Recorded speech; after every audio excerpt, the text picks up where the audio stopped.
Stop waiting for a grand gesture. If you're dating someone avoidant, the real signs they're building a future with you are quiet, small, and easy to miss. And if you don't know what to look for, you'll walk right past them. If you've ever dated someone avoidant, you know the confusion. One week they're close, the next week they're distant, and you're left wondering if this whole thing is even going anywhere. Here's the truth. Avoidants rarely announce commitment with big words. They show it through behavior. In this video, I'm going to walk you through the real, research-backed signs that an avoidant is actually planning a future with you, not just coasting through the relationship. And later on, I'm going to show you the one sign almost nobody talks about, the moment that shows the deepest kind of effort an avoidant can make. Stick around for that one, because it's the sign most people completely miss. Habit 1. They start using we language. According to attachment researchers like Mikulincer and Shaver, avoidant attachment is built around deactivating strategies, mental habits that push closeness away before it feels overwhelming. So when an avoidant starts saying we instead of I about the future, that's not small talk. That's their deactivating system loosening its grip. Notice next time you bring up something 6 months out, a trip, a holiday, whatever. If they say, we should do that, without flinching, that's not a small thing. That's a shift happening in real time, whether they realize it or not. Here's why this matters more than it sounds. For someone with an avoidant style, the future has always felt like a trap, a place where someone can eventually let them down or need too much from them. So every time they use we without catching themselves, they're practicing a kind of trust their nervous system isn't used to. It's small, but it's real. Habit 2. They tell you when they're pulling away. This is a big one, and it's coming up more later, so keep this in mind. Avoidants withdraw. That's not going to stop overnight. But there's a difference between someone who disappears without a word and someone who says, hey, I need some space this weekend. It's not about you. Psychologist Stan Tatkin talks about this exact shift. It's called moving from protection mode into what he calls a secure, functioning relationship, where a partner starts naming their own patterns out loud instead of just acting them out. So the next time they start to pull away, listen for that heads up. Even a short one, I need some space, it's not about you, is a sign of real self-awareness kicking in.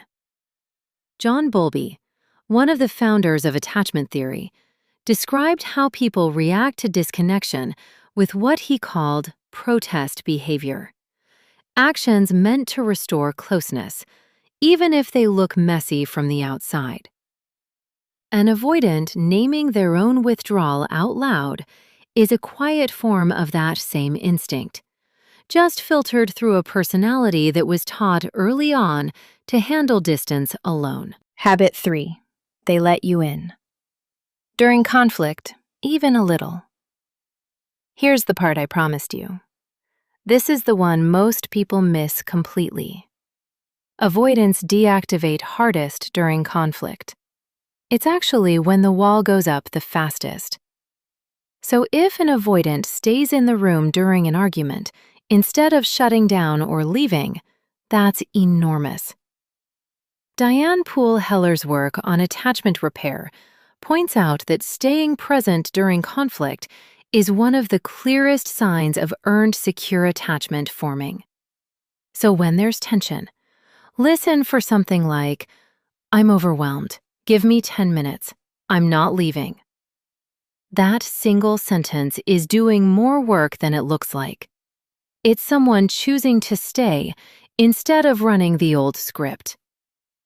Relationship researcher John Gottman calls that overwhelmed feeling flooding, when the body goes into fight or flight mode during conflict and clear thinking shuts down.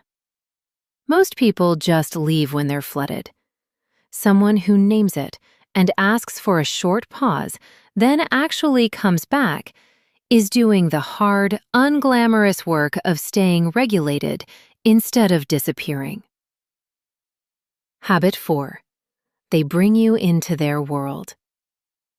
The last sign is simple but powerful. Avoidants tend to compartmentalize, keeping their partner separate from friends, family, or daily routines.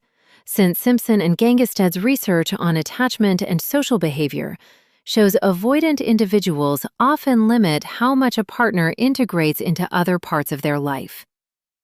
So watch for the small stuff, mentioning you to friends, including you in weekend plans without being asked twice. That's them lowering a wall most people never see come down. This one tends to move slowest, and that's normal. Someone with an avoidant style has usually spent years keeping relationships in separate boxes, so nothing gets too tangled or too dependent. When you start showing up in the same room as their friends, or in the same conversation as their family, that's not an accident. That's a decision. If this already sounds like your relationship, drop a like so I know I'm actually helping and not just talking to myself here. Here's the real insight underneath all 4 of these. None of this is about grand romantic gestures. It's about consistency in small, unglamorous moments. When someone is genuinely building a future with you, these signs show up as repetition.